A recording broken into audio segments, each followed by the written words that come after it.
महावितरणच्या भोंगळ कारभाराचा फटका राज्यभरातल्या अनेक नागरिकांना बसलाय। कोरोना काळात नागरिकांना भरमसाठ बिलं आली, वाढीव वीज बिलं माफ करण्याची घोषणाही झाली, पण त्याचं पुढे काहीच झालं नाही। कोल्हापूर जिल्ह्यातल्या कागल तालुक्यात तर पुरात वाहून गेलेल्या घराला हजारोंचं बिल आलंय। आपण पाहूया हा नेमका सगळा प्रकार काय आहे।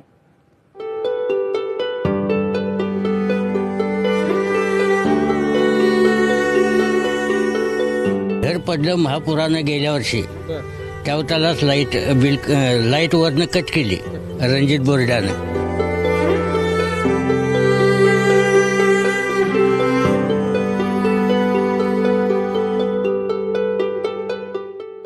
गेल्या वर्षीच्या महापुरात घर वाहून गेलं।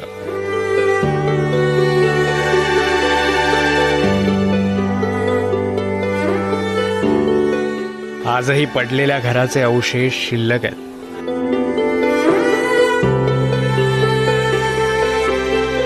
आता घरच पडल्यावर लाईटचा मीटर तरी कसा राहील?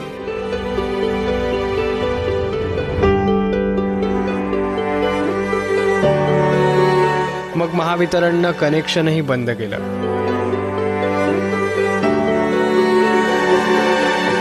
लाईटची केबल खुंटीला टांगून ठेवली,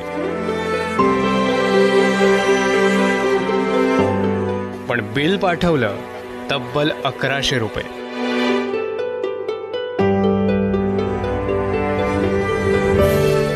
महावितरणचं सातत्य किती कमालीचं आहे बघा।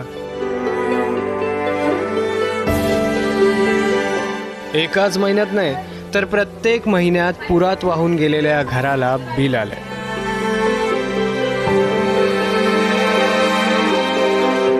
आपण आहोत कोल्हापूर जिल्ह्यातल्या नानीबाई चिखली गावात।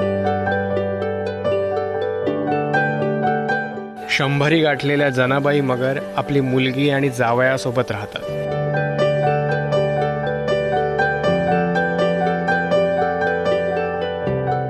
बिल भरलं नाही तर आपल्यावर कारवाई होईल या भीतीनं त्यांनी प्रत्येक महिन्याचं बिल भरलं।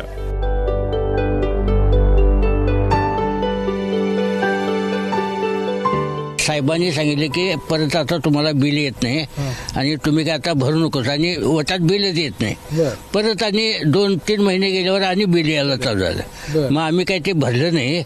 मग आता बिल यायला गेल्यावर सगळीजण म्हणाली की बिल भरा, नाहीतर परत तुम्हाला जादा बिल आलं तर तुमची ताकद नाही आणि निष्काळजी कट करून घेतील।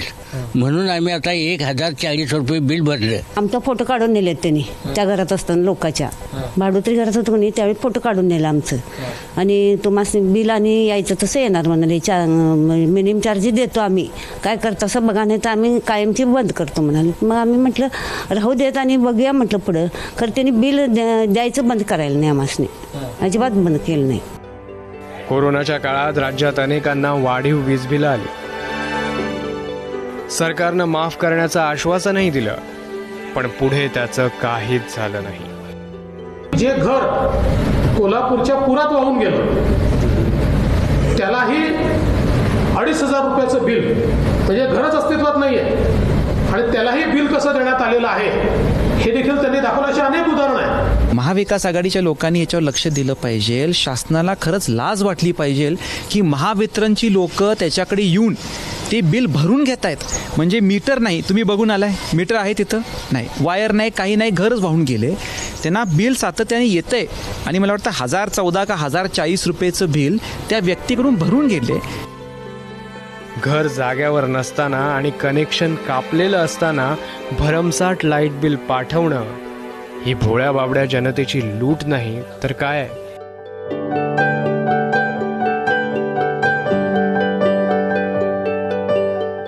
माझ्या डाव्या बाजूला MSEBनं कट केलेली सर्व्हिस वायर आहे, तर माझ्या पाठीमागं हे लाईटचं मीटर आहे जे गेल्या वर्षभरापासून बंद आहे आणि माझ्या हातात हे बिल भरलेली पावती आणि त्याचं रिसीट आहे।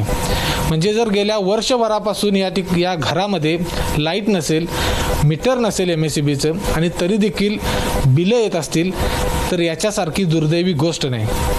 त्यामुळं मायबाप सरकारनं आता याकडे खरंच लक्ष देण्याची गरज आहे, कारण अशा पद्धतीची महाराष्ट्रामध्ये अनेक उदाहरणं असतील। त्यांच्यावरती विनाकारण भुर्दंड का, असा प्रश्न देखील या ठिकाणी उपस्थित होतोय।